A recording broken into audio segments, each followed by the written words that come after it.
We all agree. Right, that's it. Okay. Right. All right. Well, thank you everyone for being here. What a night! What a spectacular event at Tottenham Hotspur.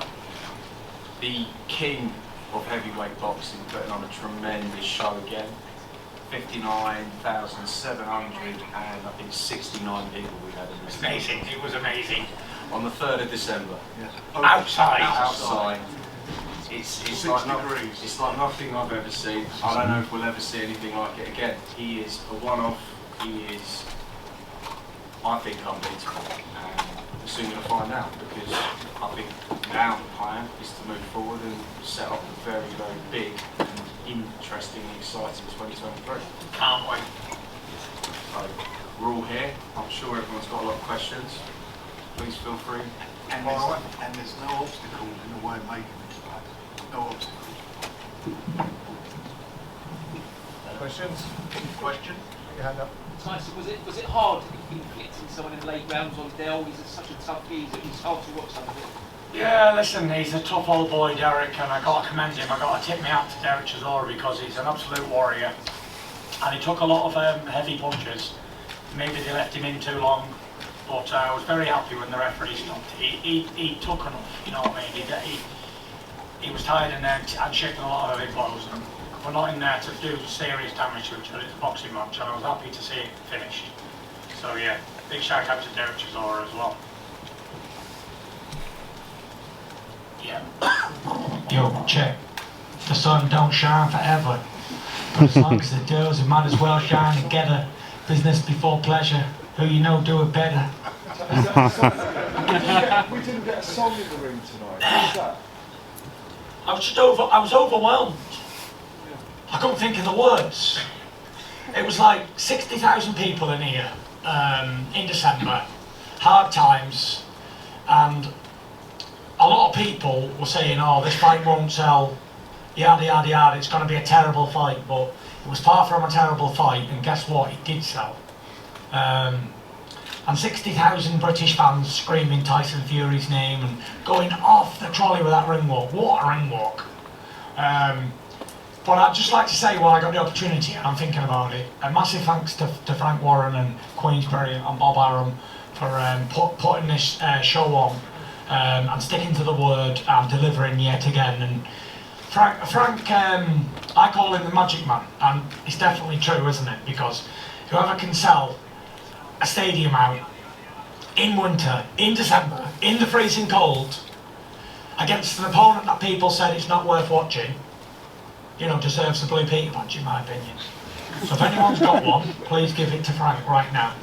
And he's just got out of surgery, and he's probably drugged up off his tits right now, just to be here. So I know how much pain you've been through, Frank, in the last few months, and I wish you a speedy recovery, and you're an absolute gentleman. And Bob.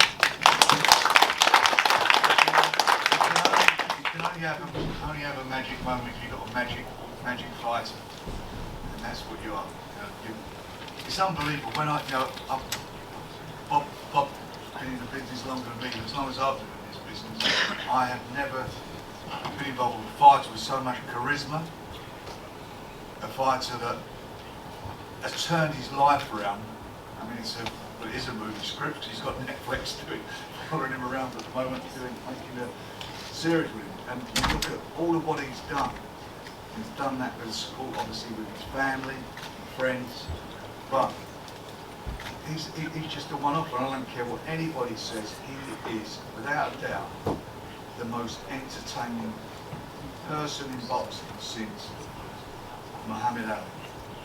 Yeah, and without a doubt. You're right. And remember, boxing is a form of show business, right? It's entertainment, entertaining the fans, and there's no fighter in the planet today who is as much a showman as Tyson Fury, and that's why 60,000 people will come out in the dead of winter to watch him fight. 95,000 will come out in the spring at Wembley to watch him. Night. Everybody stayed. They didn't all go home. They were there. They were listening to the stuff going on between Alexander Usyk and also Joyce. They stayed and they were happy and they were cheering. That's what happened tonight. And you got all this negativity that was surrounding the show, coming up to it, and some of these people were saying, you know, the tickets are not being sold. I don't know, what do they think? How do they think these people got in here? You know, go and ask Ticketmaster. They're the people who are in charge of selling the tickets. They're the ones we've done the deal with for the tickets. They sold them. It's phenomenal. You know, Bob's put on some of the biggest shows in boxing ever, and I've put on some big shows over here, and you know, some very big shows, but nothing like this. There's never been a take-up like this. This is just amazing, and it's down to a man who's got the most unbelievable personality, and all the other stuff I've said. Obviously the fans love him. This is a man who's had 3 books at #1, isn't it? Yeah. 3 books at #1. So to get the #1, someone's got to buy those books, and they've got to be interested in the person whose book they're buying. He's there. He's got this series going on now with Netflix. He's done the record for the charity, for mental health charity, and what he's done for mental health charity has been phenomenal. You know, British public love people who are men of the people, and he's a man of the people. He's been there, up, he's been down, he's clawed his way through his endeavours back to the top, and he deserves to be. He's got a loving family, lovely kids, and a beautiful, lovely wife. You know, he's the luckiest man out there. He's very blessed. Tyson, you've refused all week to address. I have. But now I'm ready to talk about it. Okay, so you spoke to Joe Joyce, you spoke to Alexander Usyk in that corner, the triangle in the ring. Yeah. The heads of your planning for 2023 are up there with you. What are we going to see in 2023? Well, we're going to see the biggest year of, hopefully, my career. 2023, we're going to get them big fights that the fans really crave. First of all, let's talk about Usyk, because now I can. Before, everyone wants to ask me a million questions about Usyk when I've got Chisora to beat. And as we see tonight, Chisora's no easy pushover for anybody. So yeah, I'm ready, I'm willing to take on Usyk next, whether it's going to be in Saudi Arabia or back here in the UK. It's both places will be fantastic. Let's give the fans one champion, one name, one face. Usyk's up for the challenge. He came over tonight, so fair play to him. He's not an easy boxer to figure out. He's a slick southpaw mover with very good skills, Olympic gold medalist, and he's coming on some good form, so I'm really looking forward to the challenge. But for whatever reason, like I say, a lot of big fights, and Bob's here, he's 125 years old, and he can tell you himself, sometimes the big fights sometimes don't happen for whatever reason. But I've got a good feeling this one's going to happen. But if it doesn't for X, Y or Z reasons, then we'll have Joe Joyce at Wembley next year as well. But providing the Usyk one does happen, then I'll do him and then I'll have Joe Joyce as well at Wembley. Why not? You know. And you've got to think about it, they're proper heavyweight fights. Proper ones. And more importantly, I think it'd be the biggest year ever for heavyweight boxing in this country. For sure, and people have been asking me all night, like, who's a tougher fight, Usyk or Joyce? And in my opinion, Usyk's a slicker boxer, but Joe Joyce is a juggernaut. And I think that Joe gives me a tougher fight than Usyk, 100%. Big Joe, 6'7" and 19.5 stone, like a juggernaut coming forward at me, trying to smash me to pieces, or Usyk trying to steal a jab running around the ring, trying to make a point here and there. So I think that Usyk's a very good fighter. I'm not going to take anything away from him. He's the undisputed cruiserweight champion, and he's the unified heavyweight champion. So he's had a fantastic career. But I think that I do a job on him. I can't just think it. I don't just want to talk it. I want to prove it. So let's get that one on. But like I say, I do think the biggest challenge out there for me is Joe Joyce, the juggernaut. And I mentioned him a lot because I'm very impressed with where he's been and where he's come from. The guy should be Olympic gold medalist. He got ripped off in the final, in my opinion, and he's done everything asked of him. He's beat Brian Jennings, a world-class fighter, Daniel Dubois, a world-class fighter, and my good friend Joe Parker, another world-class fighter. So he's mandatory ready. And like I say, if Usyk can't be made, then we'll do the juggernaut, and we'll give him a clash of titans for sure. You have talked about needing a couple of surgeries though, Tyson. Do you think you'll be sidelined for a little while now? We'll see. I'm not a doctor. I don't know, but from where I am now, I feel great. You know what I mean? I hope that I don't have anything to mess up anything. But yeah, I'm looking forward to a massive 23 starting. I hear all this talk of big money in Saudi Arabia. I even spoke to Prince Khalid. He might even be here somewhere. I don't know where he is. Before he was on his way into Chisora's dressing room to see him, and I said, "Are you going to put this fight in?" He said, "What am I here for?" So if it's as good as his word, looks like we're getting it on. And Frank and Bob have been telling me it might be the first quarter of next year, end of February, early March. Yeah, so let's do it. I'm willing. Usyk looks like he's willing. Bob, Frank, their peoples are willing. So let's get it on like Donkey Kong. Tyson, you've had your son by your side all week, and your family, away from all the cameras and all the praise and everything. It's so important to share these moments, and you'll be able to look back in 20, 30 years, and I had you right by my side. Just a word to them, because I know it's, special for you. Yeah, I've had the kids here for the first time. I think we've been to one other fight, the comeback Sefer, but it's not really boxing. Professional boxing is not really a place for kids, in my opinion. And since they've got a little bit older, my daughter's 13 and Prince is 11, and I'm coming to the end of my career. Whatever I've got left, 2-3 fights left, I wanted them to experience it as well. So it's been good to have him in the camp. Just after Usyk, what was it like fighting in that freezing cold? To be honest, it was, while I was walking, I was thinking, fuck me, this is cold. And then when I was in the ring, it was freezing. But then when I got fighting a few rounds in, you don't really feel the cold, the adrenaline's pumping, and it was, I didn't feel cold. There was a little bit where I was like, oh, this is good up there, I can freeze it. But apart from that, it was all good. Any more questions?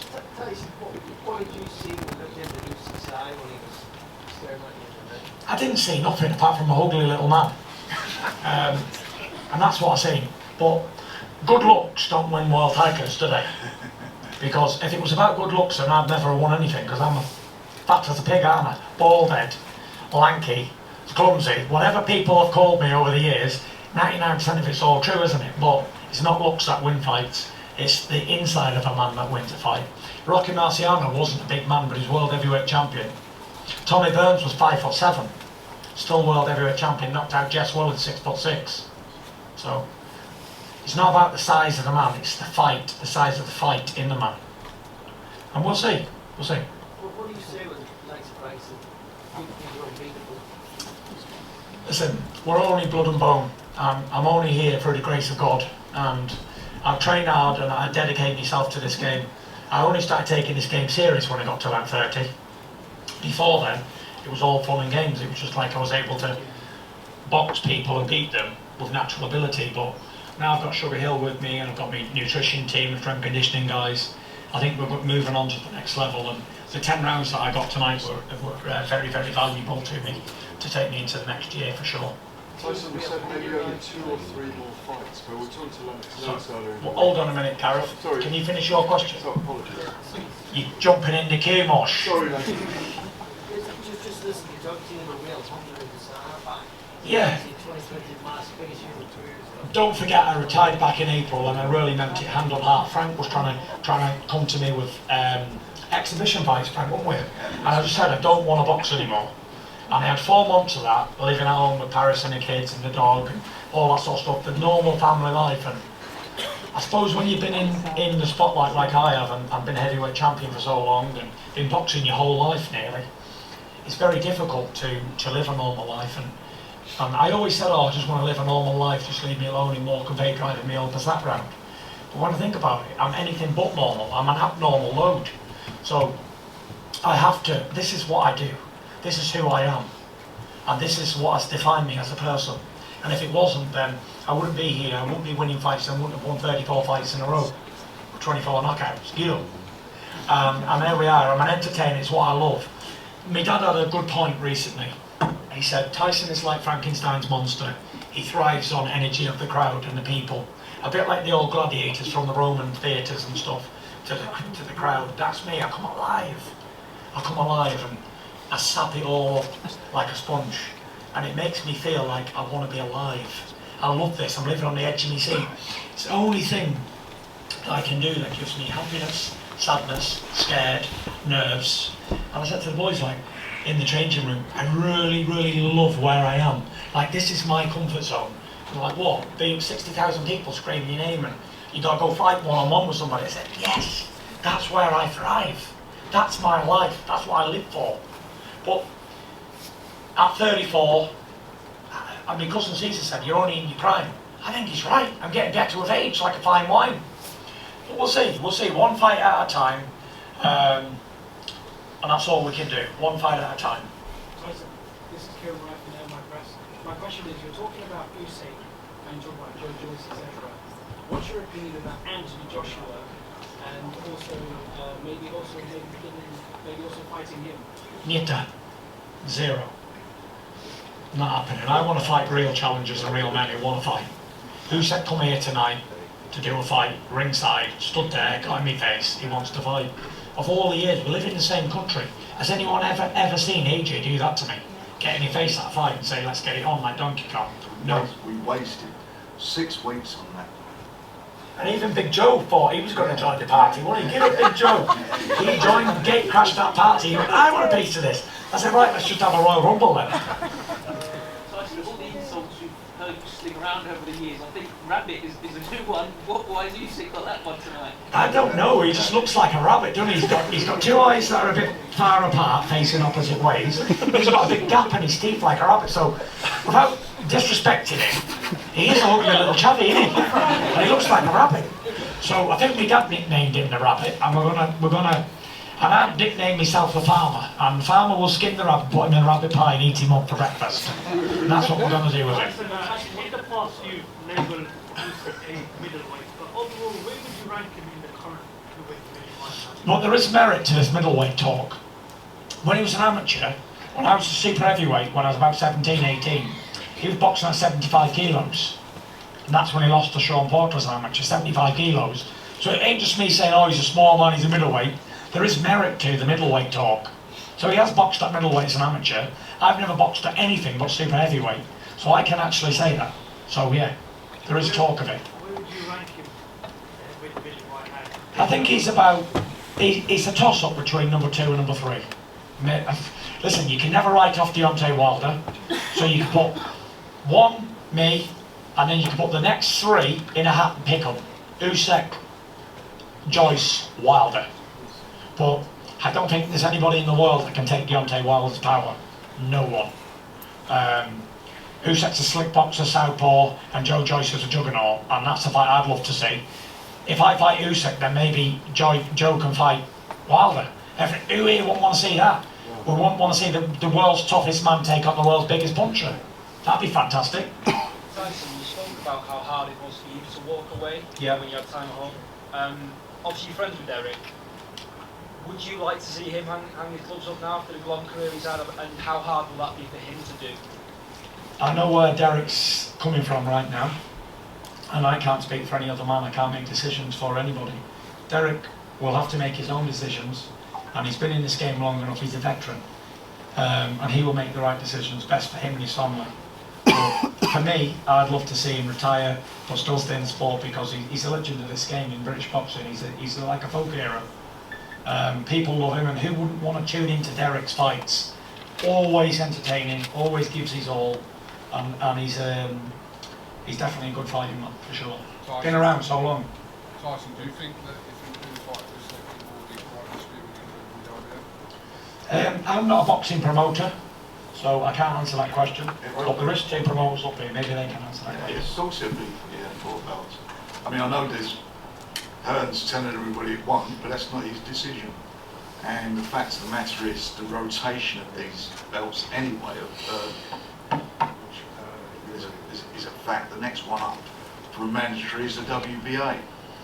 And the WBA had no problem in allowing a unification to take place for the good of boxing. Who wouldn't do that? So that's where we are. And all the other talk is, it's the same old thing, like you won't sell tickets, no one watches it, no one,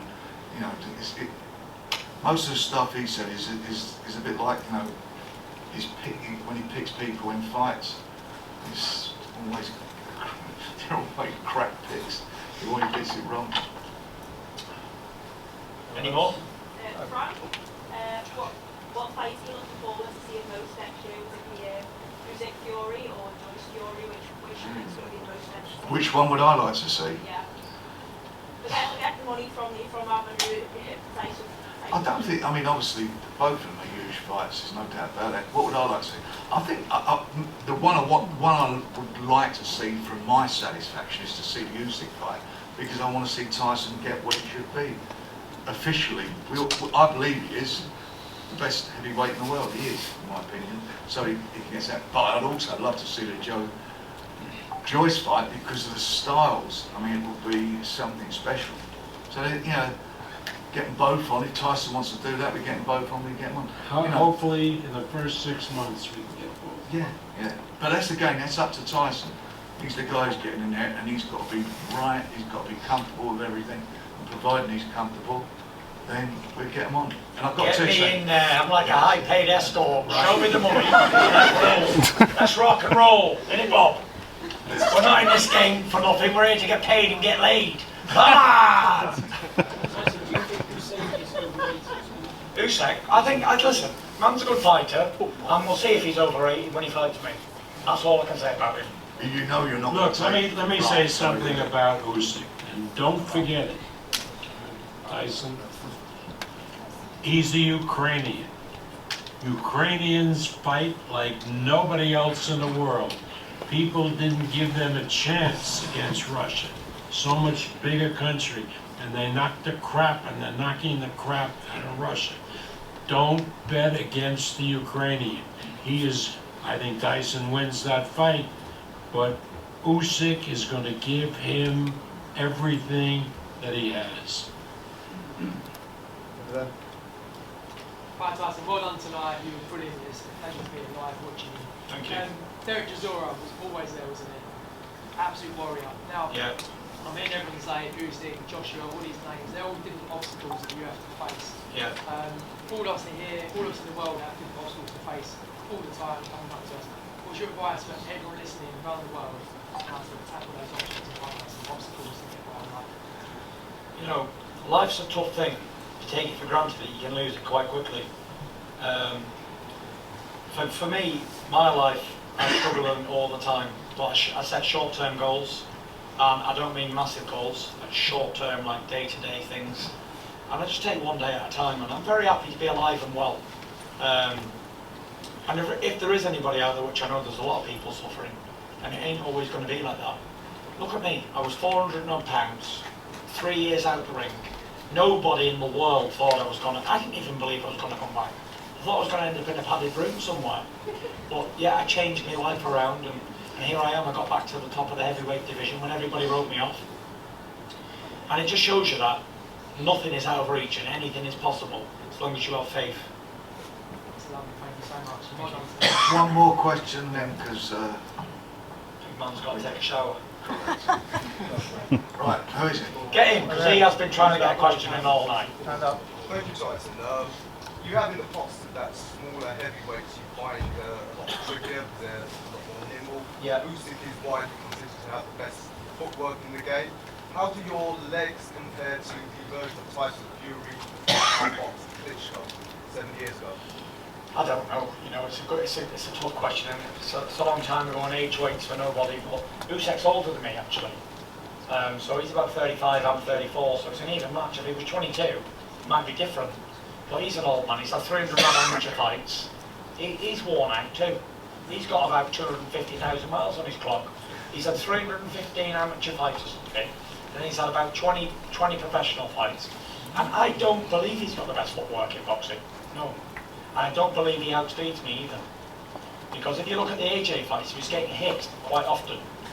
and his man with Derek. Yeah, Derek really put it to him. Yeah. Derek had him 50-50 really, and listen, he got the decision, fair play, but it was a close fight. And even the American guy who he fought, Witherspoon, he was hitting him with shots, he was marked up, so he's not the hardest man to hit, even though he's a southpaw. I think my long range and speed and feints will do the job on him. And we'll see, I want to have a boxing match, why not? I think I'm faster than him, I think I'm the quickest heavyweight out there, for my size. Yep. I have one last question. This is going off topic. You have to be. No one's going to pick you, mate. You're going to have to come out with that. You. I'll beg your pardon. Sorry. I was just going to say, sorry, going off topic. Come out with that. There's been lots of videos of Jake Paul, you know, and Tommy Fury always, because obviously Tommy Fury is your brother, etc., family. What's your opinion about Jake Paul and Tommy Fury? Do you think they're going to fight, and your prediction, etc.? Yeah, I think they should fight. It's a fight that the general, everyday, casual boxing person would like to see. And it's a fight that Tommy wants and Jake wants. So yeah, I think that fight should happen in 23. Maybe it could be on the undercard of me and Usyk, who knows? Right, give him this one. Go on. Tyson, my name is JP Smith. I run an organisation called Box and Save Lives over in Luton. Boxers what? Box and Save Lives. I'm not sure if you remember, but just over a decade ago, before you fought there at Chisora for the first time, you came down to Luton and you had a whole boxing ring in the local with the actual shopping centre. Yeah. And lots of young people are still inspired by you. So what kind of advice do you give to young people now, boys and girls, who are thinking about taking up boxing? I think that you should follow your dreams and follow your heart. And give 110% for whatever you're going to do. Anything worth achieving is going to be difficult. But at the end of it, if you can sit back and say, you know what, I achieved what I wanted to achieve, and even if you don't achieve what you wanted to, but you had a really good try at it, that's not failure. Failure is not having the guts to try. So yeah, give 110% and always remember to follow your heart and dreams. I was a little kid and I wanted to be world heavyweight champion. And here I am, heavyweight champion of the world. 7 or 8 billion people in the world, and maybe there's 1 or 2 heavyweight champions of the world, and I'm one of them. So anything's possible, and dreams do come true. Because I'm living my dream. I used to watch like Ali, Mike Tyson, and all the guys, Ricky and Nazim Ahmed on TV. Growing up as a kid, and I thought, I want to be like these guys. And now here I am, doing what I got to do, and entertaining like they did. Good question.